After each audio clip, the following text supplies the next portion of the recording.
اسمي ألما، وكنت عايشة حياتي مثل أي صبية عادية لحد ما الدنيا انقلبت فيني بلحظة.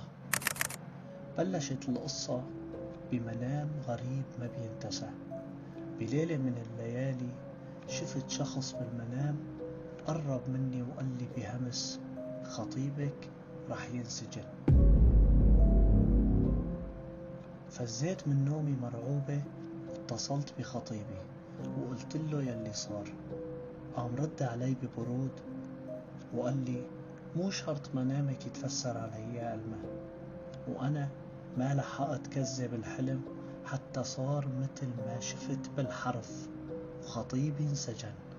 بهديك الليلة بالذات رجع الشخص ذاته لعندي بالمنام، بس هالمرة ما حكى كتير، بس عطاني مدة محددة يلي رح يضل فيها خطيبي ورا القضبان.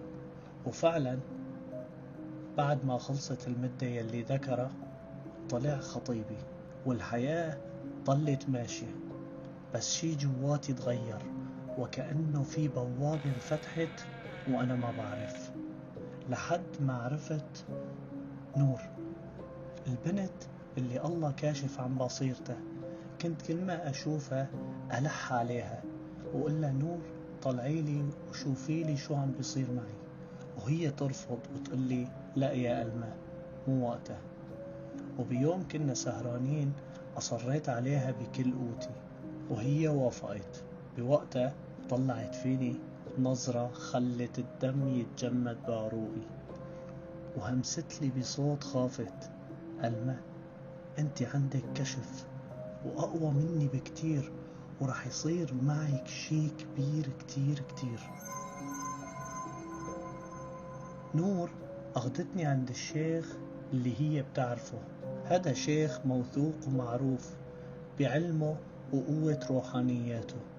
قعدنا معه وصار يعلمني شغلات ويورجيني أشياء ما بتخطر على بال إنسان.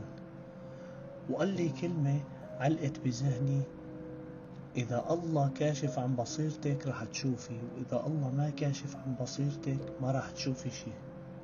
وقسما بالله هداك اليوم ما بنساه أبدا. شفت شغلات ما في إنسان عادي بيقدر إنه يشوفها، كأنه الحجاب يلي بين عالمنا والعالم التاني انزاح فجأة. وبيوم من الأيام